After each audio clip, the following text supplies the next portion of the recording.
House Republicans continuing their investigation into Hunter Biden and the Biden family. This after Hunter's plea deal was announced on Tuesday. Oversight Committee Chairman James Comer wants the prosecutor, Delaware's U.S. Attorney David Weiss, to testify before his committee. National correspondent Logan Raddick joining us now live on Capitol Hill. He's got the latest on the investigations. Logan, good morning.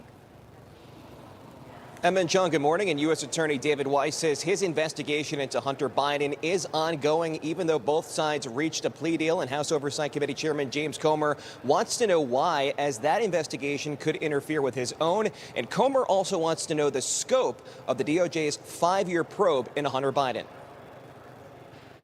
We believe that we've already brought out overwhelming evidence that would suggest of money laundering, wire fraud, racketeering, being an unregistered foreign agent, very serious crimes that, for whatever reason, weren't dealt with in the plea agreement today. And federal judge Mary Ellen Noreika will preside over Hunter Biden's case. She was nominated by President Trump and had the support of both Democratic senators from Delaware. Campaign finance records reveal that Judge Noreika has donated to both Republican and Democratic candidates, and Hunter Biden will plead guilty to 2 tax misdemeanors. He struck a deal to resolve a felony gun charge, and the president's son is facing probation. His first court appearance is scheduled on July 26. Now, back here on Capitol Hill, Chairman James Comer saw additional FD 1023 documents Tuesday, but says he didn't learn much and that he and Ranking Member Jamie Raskin were not briefed by the FBI this time. At the top of the 1023, it says unclassified document. I mean, so I'm going in the SCIF to look at an unclassified document that's over 50% redacted. It really doesn't make, what part is redacted? Is it about Joe Biden? Is that the part that's redacted? I don't know. And Chairman Comer says he will continue to follow the money. He says he will not stop his investigation until he finds smoking gun evidence of this alleged bribery scheme involving President Joe Biden. Again, the president denies any wrongdoing, but the investigation continues on Capitol Hill as David Weiss says his investigation is ongoing. Back to you.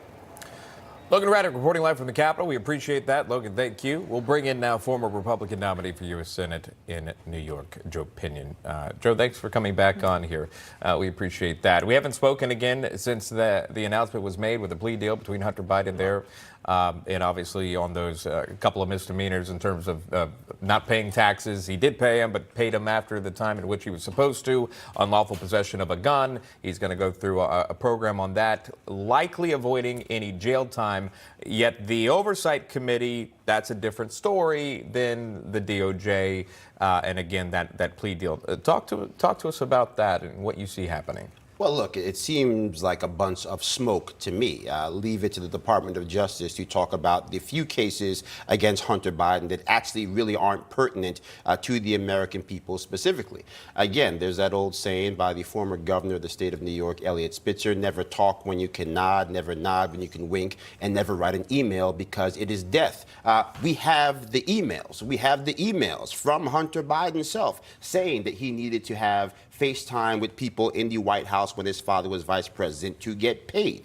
We have the White House logs that say that those actual meetings did, in fact, occur. We have whistleblowers that have come forth and said that all of those business dealings were tied to trying to leverage his father's position for the purposes of enriching the Biden family. So at some point, you have to ask yourself the question, if this same Democratic caucus was willing to impeach President Trump based off a memo they had never read, then how is it possible that with all of this evidence, whether you know that there is some type of unholy deal or not, are they unwilling to speak a word of it? That becomes the question. Not the fact that they haven't said that Biden is guilty, but the fact that with all of this that we do know, that they are unwilling to say our position of oversight demands we look into this, irrespective of the fact that he is a member of our party. Yeah, this guilty plea again in the tax case and also the gun charge for probation there having nothing to do with the laptop or alleged business dealings overseas.